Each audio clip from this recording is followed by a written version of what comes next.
जगन्नाथपुरी से मथुरा की ओर आ रहे थे। उनके पास बड़े सुंदर ठाकुर जी थे।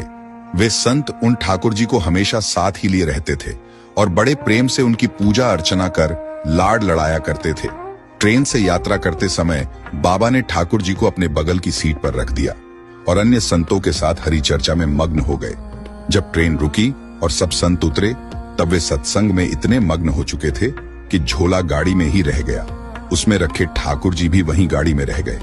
संत सत्संग की मस्ती में ऐसा बहे कि ठाकुर जी को साथ लेकर आना ही भूल गए। बहुत देर बाद जब उस संत के आश्रम पर सब संत पहुंचे और भोजन प्रसाद पाने का समय आया, तो उन प्रेमी संत ने अपने ठाकुर जी को खोजा और देखा कि हाय, हमारे ठाकुर जी तो हैं ही नहीं। संत बहुत व्याकुल हो गए, बहुत रोने लगे, परंतु ठाकुर जी मिले नहीं। उन्होंने ठाकुर जी के वियोग में अन्न जल लेना स्वीकार नहीं किया।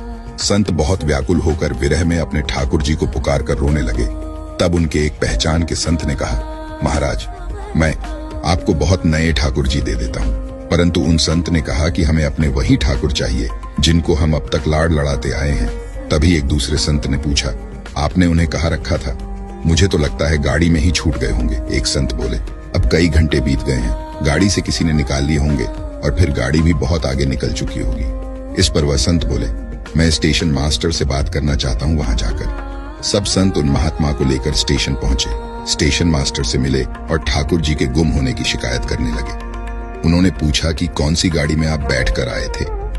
संतों ने गाड़ी का नाम स्टेशन मास्टर को बताया तो वह कहने लगा, महाराज, कई घंटे हो गए, यही वाली गाड़ी ही तो यहाँ खड़ी हो गई है और किसी प्रकार भी आगे नहीं बढ़ रही है। न कोई खराबी है और न अन्य कोई दिक्कत। कई सारे इंजीनियर सब कुछ चेक कर चुके हैं, परंतु कोई खराबी दिखती ही नहीं। महात्मा जी बोले, अभी आगे बढ़ेगी, मेरे बिना मेरे प्यारे कहीं और कैसे चले जाएंगे। वे महात्मा ट्रेन के डिब्बे के अंदर गए और ठाकुर जी वहीं रखे हुए थे जहां महात्मा ने उन्हें पधराया था। अपने ठाकुर जी को महात्मा ने गले लगाया और जैसे ही महात्मा जी उतरे, गाड़ी आगे बढ़ने लग गई। ट्रेन का चालक, स्टेशन मास्टर तथा सभी इंजीनियर आश्चर्य में पड़ गए और बाद में उन्होंने जब यह पूरी लीला सुनी तो वे गदगद हो गए। उसके बाद वे सभी जो वहां उपस्थित थे, उन सभी ने अपना जीवन संत और भगवंत की सेवा में लगा दिया।